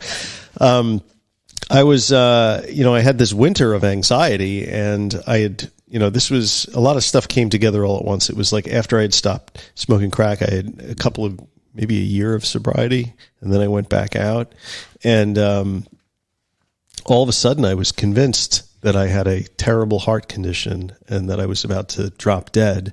And I started going to doctors and getting scans and having all this stuff done. And then a doctor finally said, what's going on with you? It's generalized anxiety disorder. I was having panic attacks. I was going to the hospital. Wow. And I didn't put two and two together, the fact that I had recently started drinking again, after a year of sobriety, and then with all that PTSD I had from all the crack smoking and the brownie, like it all hit all at once. Right. And my answer to that was not to quit drinking; it was to double down on the drinking. Yeah, clearly I don't have enough in me. But the anxiety sort of worked itself out, but it was always there. And I've also been prone to a sort of a mild clinical depression. You know how it is when you nothing is interesting for months at a time. You just don't feel like getting out of bed. You don't want to do anything. There's a word for that. What was it? Clinical depression? No, the word where you lose. It's not anomie. It's the other one. Not synesthesia. Anhedonia. Anhedonia. Yes. So when I quit this time, I didn't have a pink cloud. I was just sort of left with all the shit in my head, right? Yeah. So maybe something to do when you quit drinking and you still have the depression and the anxiety is to go see a therapist or something. Yeah. And if you need medication, you should get on it. It's noteworthy, though, that 49% of the people in the United States are supposedly not receptive to SSRIs, so depression medication. So you're going to have to find another avenue, right? Very hard to treat depression, because you can be sober and you can be working on yourself and you can still have horrible depression. He's got I think this is a quote from the book here that I think was apropos. By 19, I'd been through every conventional addiction care model: rehab, detox, halfway house, AA, NA. At every turn, treatment experts considered depression an excuse and insisted addiction was the problem. Yep. It was a disease, they said, and remission can only be achieved by eschewing science and medicine for God and prayer. It didn't make sense. Depression is degenerative biological condition. If my illness wasn't mental and a doctor prescribed opioids, would anyone expect the pain to stop if the cause was ignored? Sobriety had the healing power of a Band-Aid on a bullet wound. Let me say that again. Sobriety had the healing power of a Band-Aid on a bullet wound. Over the next 2 decades, I relapsed repeatedly and led everyone in my life to believe I was sober and happy, even after I found buprenorphine and got back into therapy at 32. And that is just, it says so much right there. He's such a brilliant writer. I guess the takeaway for our monksters is don't just let it sit. You get sober and then all of a sudden you still have the depression, you still have the anxiety. Don't expect that it's magically going to disappear. No. Now you've got a base to work from. Yeah. You're not drinking. Your mind is clear. Now is the time to go out and engage whatever mental health professionals you think can help you get more into your spiritual side. If that's your jam, get into the meditation, get into the, or maybe you do need medication, and maybe medication is something that will work for you. The only way to explore that is to go see some mental health professionals and try and work it out. But I would advise, I don't like the word advise. I would suggest that it's just a suggestion. That's what AA is. It's all suggestions, right? I would suggest that you not just let the depression and the anxiety sit with you and hope that they will work themselves out, because many times they do not. And you don't want to find yourself in a position where you're like David did, where you're measuring the distance between your forearm and your fingers so you can see if you can fit a shotgun in your mouth. You also have here 6 strategies to use to promote your well-being. But those were from him in an article that he wrote. Before I read that, I want to read this last quote from the book because it's also about the stigma of mental illness. So if you have these co-occurring issues, you're dealing with stigma on both ends. He writes, the stigma against mental illness may be stronger than the stigma against addiction. We know physical pain can't be willed away, but we think psychological pain can. Mental illness is often invisible, whereas physical illness isn't. We hide because we're ashamed, and we're ashamed because of the stigma. So while I'm not blaming any of us, it's hard not to wonder if the stigma would be easier to defeat if we talked about these things more openly. Wow, what a great quote. I'm glad I dropped that in. Thank you so much for that. And it says it all, folks. And do you think the stigma, because I actually wrote that first sentence and then I dropped it in I dropped the quote after it. Do you think the stigma against mental illness is a bigger thing than the stigma for addiction?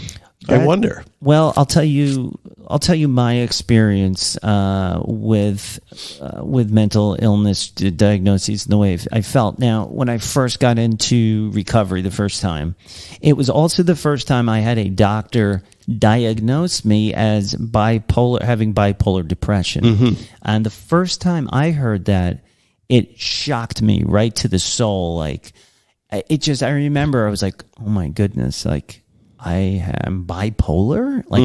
Is it true? Could this be possible? Turns out I'm not, but it was induced by drugs. I had the symptoms of someone with bipolar, and I ended up on medication for it. But yeah, I was ashamed, embarrassed.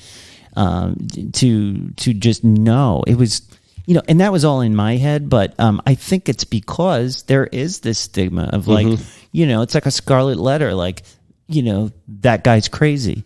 And a lot of times crazy to me is a positive thing. I love crazy people, but not like, I don't know. Well, there's crazy and there's crazy. Right. So I think there is. I don't know if it's bigger than addiction, but certainly it's not a contest, but no, but certainly together, it's a double whammy. If you have both, yeah. And in AA, when I was going to AA, where I was sent basically by anyone and everyone that I encountered looking for help, a lot of the group conscious in those groups that I went to was against medication for depression. So they even made me feel bad about not only Suboxone that I had to like lie about or felt like I had to, and on top of it, to be on Prozac, to be on Depakote, to like stabilize what, I felt that same thing. So it's really hard out there. If I were a listener, I would not take medical advice from a bunch of guys smoking cigarettes outside of an NA meeting. Yeah, but it's so hard when everybody's pointing. Listen to those guys. Yeah, well then stay away from experts. NA meetings. No. That would be my advice. Hopefully, we are helping to break that stigma and bringing everyone into the loving, warm embrace of the RMA.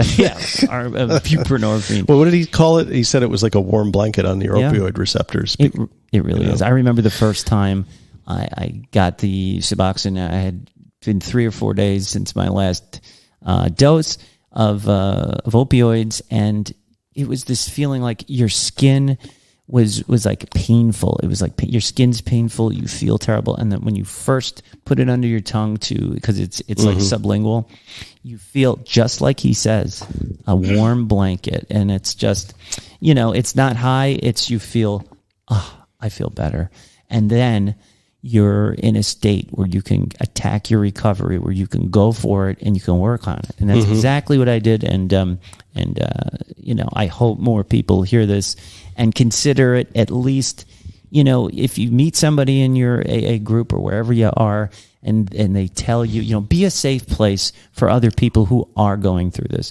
Be a safe person that is accepting, understanding, and supportive. And I ask that you do that to your fellow recovering alcoholics and addicts.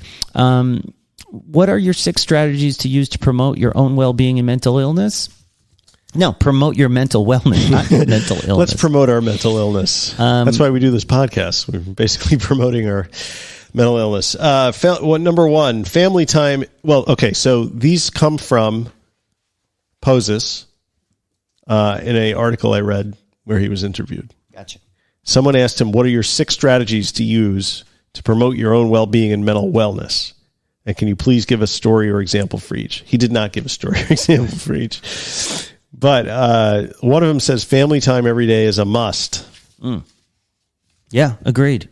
Yes. I mean, that's been my recovery. I want to be around my family all the time, and it's starting to be a problem. I'm starting to feel like I'm codependent, but don't like that word. Don't like that word. Oh, that's right. We don't believe in that, right? Yeah. So absolutely. What's number 2? Well, he writes music because in this book, music is like everything to David in this book, but it is good. I need to listen to loud music and play the various instruments I own, but I can't play very well. But yeah, music. And number 3, he says writing. Writing has been like breathing for me, so I need to make sure I write every day, although lately I'm revising more than writing. My memoir will be published in late spring, so I guess this was a little... Yeah. They tell us to do journaling in recovery. That's a big part of many programs. It's suggested a lot. Think of medication like glasses. You said this earlier. Number 5, therapy every Tuesday morning. 6 is honest communication. Don't suppress feelings. Agreed. Yep. Addiction is improperly characterized as a moral defect. This is more notes. More notes. So, I don't know. I think we get the gist of the book. The book is a good book. You should read the book. We got to let Mike go, guys. Am I babbling? No, you just look like you need it to end. Listen, and it's not over yet. We still have Recovery in the News. Week in News. Oh, shit. What the hell? What? Yeah, he's had it, folks. No, I'm fine. I'm fine. Let's keep going. Let's keep going. And Mike says honesty is vital. Mike says honesty is vital. Mike says he also says honesty is next to godliness. Or he also something. says secrets are deadly. Secrets are deadly. You're only as sick as your secrets. All right. So anyway, guys, pick up. We're going to move on, I think. Yeah. You want to? Okay.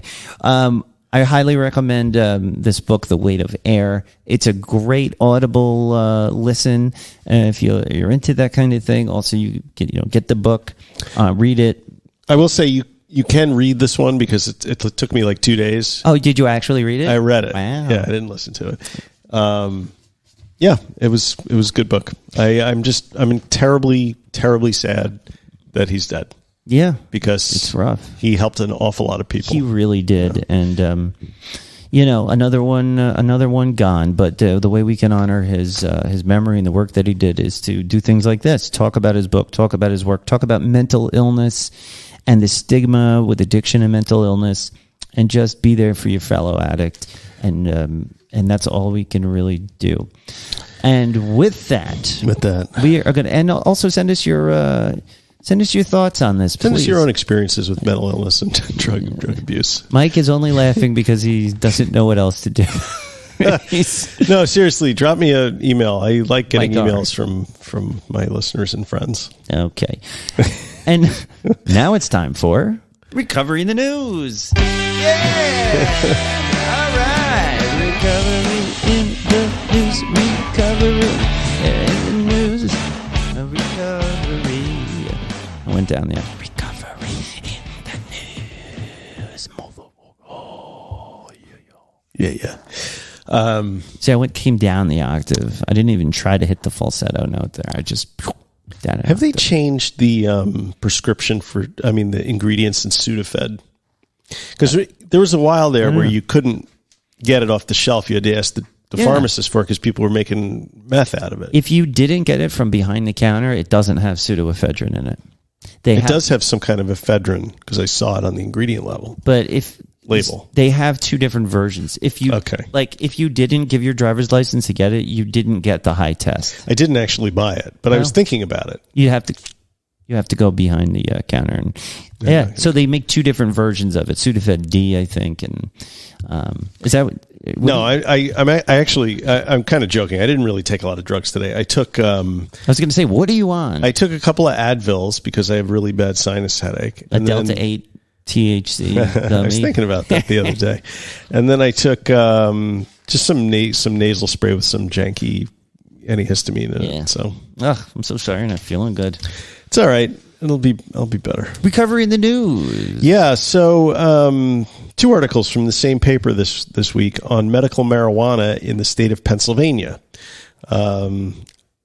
Apparently, big marijuana is becoming a thing. Big marijuana. Yeah, just like big alcohol in terms of the way they are marketing their products and all this other stuff. Yeah, it's something to be wary of. Pennsylvania has a rather robust medical marijuana program. I don't believe they have legalized cannabis for recreational use yet. But it is a big deal in Pennsylvania. Apparently, some Pennsylvania cannabis companies are using incomplete or misleading claims to promote marijuana as a treatment for opioid addiction, potentially putting patients' lives at greater risk. I guess there are 60 different cannabis dispensaries offering services in Pennsylvania, and there are many of those. Medical research was cited by a website or company official, which is contradictory to what the actual studies say, and propose using medical marijuana as a substitute for Suboxone. Interesting. Yeah. They made it legal, it looks like. I'm just looking at this article, just to give some context. In 2016, Governor Tom Wolf signed the law that made medical marijuana legal in Pennsylvania. Right. The law went into effect in 2018. Since then, marijuana dispensaries have popped up across the state like weeds. Not that kind of weed. That means that despite its plucky grassroots image, medical marijuana is a full-on industry that has to be viewed with all the critical thinking one would bring to any other moneymaker. And right. So the two most alarming examples were online statements that were made by two companies that help patients become certified to buy medical marijuana at state dispensaries. And if the experience in Pennsylvania is anything like the one that I recall in California, you could basically just walk up to some guy on the street in Venice. I was out there for a business meeting, and there was a guy in a white coat with a clipboard who said, "You want to get your marijuana card? Just come in here, and it'll be $300, and you'll have it in 5 minutes." Did you get it? I didn't, because I'm not a California resident, so I don't even think I was eligible for it. I would have, probably. But anyway, without citing specific evidence, web pages for relief specialists, spelled RELEAF, I might add, that's good marketing, and compassionate certification centers used identical language to claim that research suggests that medical marijuana can be a viable substitute for buprenorphine, one of 3 drugs approved by the federal government to treat opioid use disorders.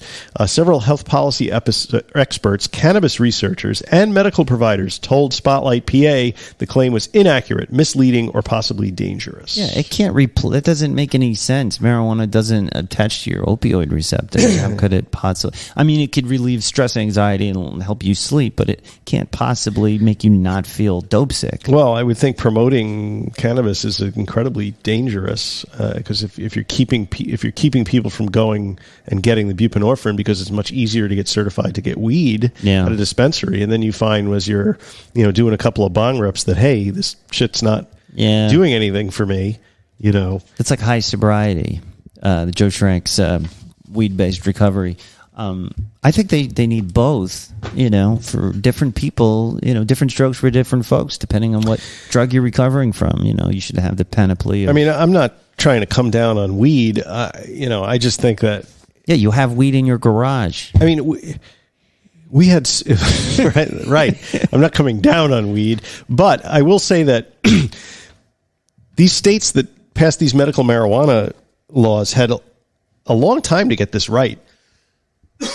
To put in a robust regulatory framework that would control these companies to the point where they can't just advertise medical marijuana as some kind of snake oil that cures everything from, poor appetite to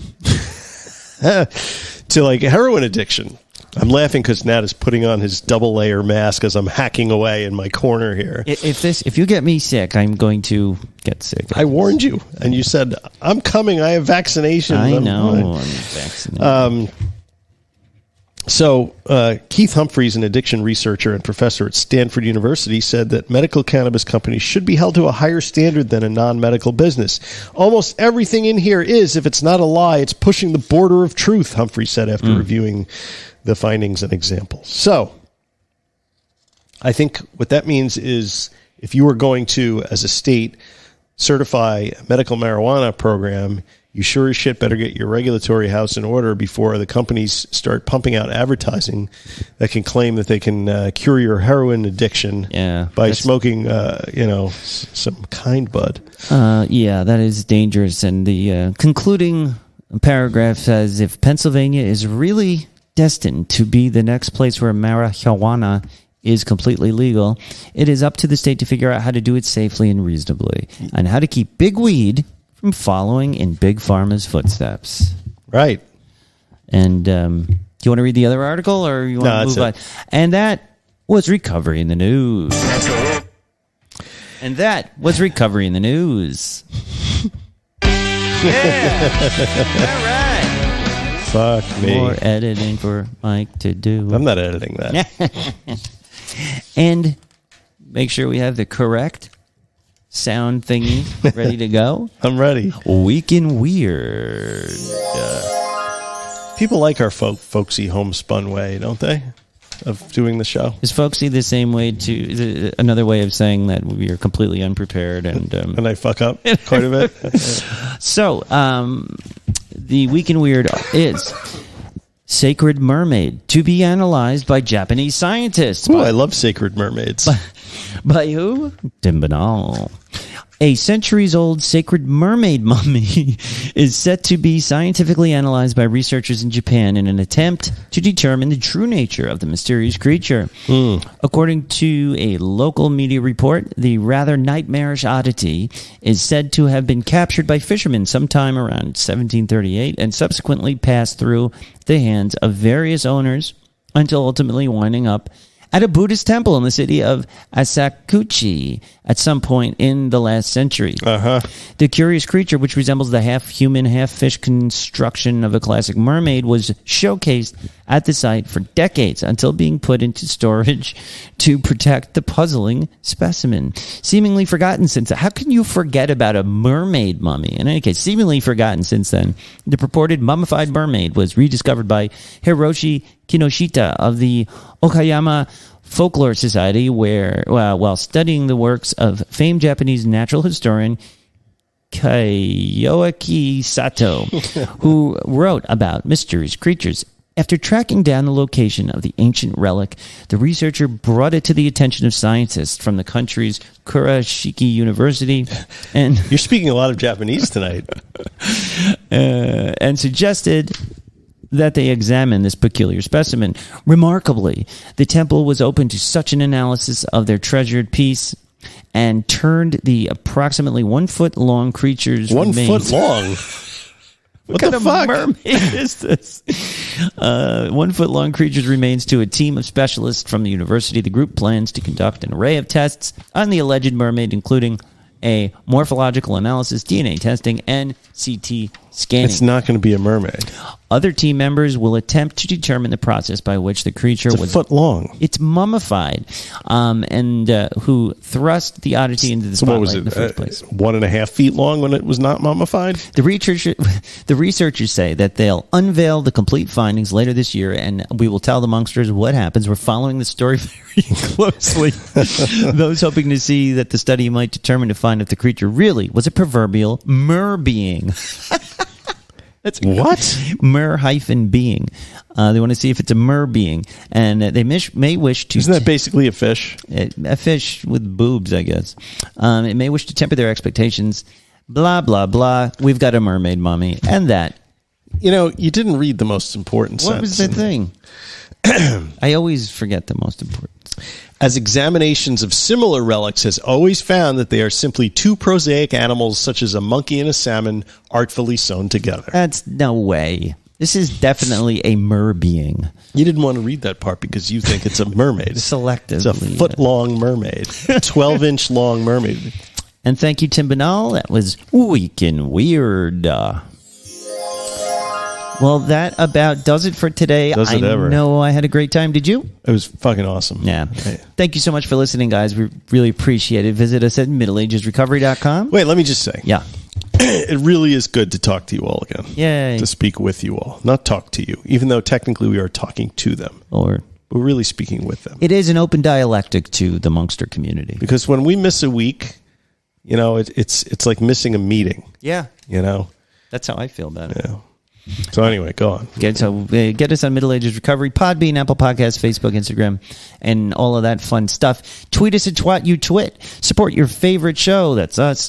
Drop a 5-star review. Please, we need more reviews to read. We love doing that. It makes me feel better. Give us a review, please. It makes Nat feel better. It really does. It gives me a dopamine hit. Do it on Spotify. It's a healthy way for me to get a dopamine spike. Speaking of, I haven't even checked Spotify. I don't know if we have a review. Me either. I don't even know how to check it. Monsters, if you're out there, can you let me know if we have a review on Spotify? We love meet us. Buy a T-shirt or simply write and say hello. We love meeting new Monksters and chopping it up in the Facebook group.